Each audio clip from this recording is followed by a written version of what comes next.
दोस्तों 21वीं शताब्दी का दौर है जो नॉलेज दलील और टेक्नोलॉजी का दौर है, मगर हम आज तक अंधविश्वास में पड़े हुए हैं।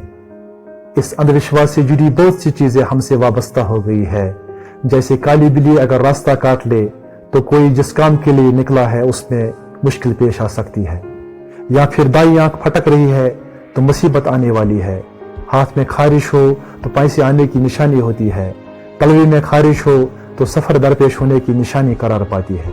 लेकिन कभी इसको मुख्तलिफ अंदाज से समझने की कोशिश नहीं की जाती है, यानी इन बातों की हकीकत कुछ और होती है और अपने वहम से उसे कुछ और समझ लेते हैं। चलिए इस तरह के अंधविश्वास को किसी और अंदाज में समझने की कोशिश करते हैं।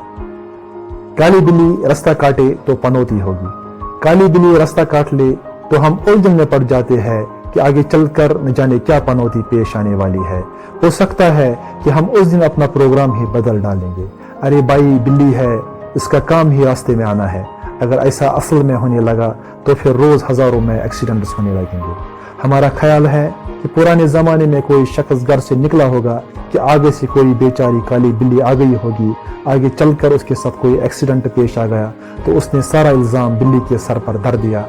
उसके बाद आने वाली नस्लें भी चल सो चल के राह पर चल पड़ी। लेकिन क्या हमने सोचा है कि हमने भी तो बिल्ली का रास्ता काटा है? क्या पता बिल्ली पर उस दिन क्या गुजरेगी। दाई आंख फटक रही है तो मुश्किल आने वाली है। अरे भाई, दाई आंख फटकने से मुसीबत का क्या ताल्लुक? वो तो कभी भी आ सकते हैं। भाई आंख लगातार फटकेगी तो यकीनी तौर पर आंखों को कोई बीमारी का मसला है। तो भाई इतना सोचे मत, सादा सा मसला होगा, हल हो जाना है, बस डॉक्टर को दिखाइए। खाली कैंची न चलाओ, लड़ाई होगी। अरे तो बड़ी कैंची चला लीजिए, इससे मोहब्बत बढ़ जाएगी। एक तो खाली कैंची कोई फारिग ही चलाएगा, वरना कोई फजूल में खाली कैंची क्यों चलाएगा। अच्छा, मेरे ख्याल से किसी दर्जी का स्टूडेंट कंफ्यूजन का शिकार होकर कैंची से खेल रहा होगा तो उस्ताद ने उसे टोका होगा कि खाली कैंची मत चला, वरना उसने पलट कर बोला क्या होगा। उस्ताद ने कहा होगा, लड़ाई हो गई, फिर दोनों लड़ पड़े होंगे। मेरा मशवरा है खाली कैंची के बजाय आप जबान न चलाने पर जोर दें तो मेरी गारंटी है कि लड़ाई नहीं होगी। मुसाफिर को पीछे से पुकारना अशुभ है। अरे यह क्या बात हुई, शायद जाने वाला कोई चीज ले जाना भूल गया हो। अगर दूसरे मुल्क जाने वाला पासपोर्ट भूल जाएगा तो क्या फिर पीछे से न पुकारोगे उसे?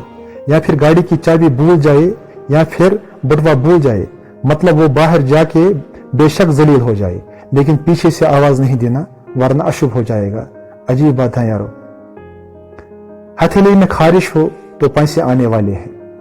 अजब बात है, खारिश में पैसे तलाश कर रहे हैं मगर इस हाथ से मेहनत करने को तैयार भी नहीं है।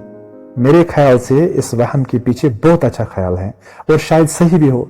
जैसे कोई बहुत मेहनत करे और मजदूरी करे तो हाथ थकेंगे भी और उसमें खारिश भी होगी और उस मेहनत से वो पैसे कमाएंगे, और ये निशानी सच मालूम होती है हमें।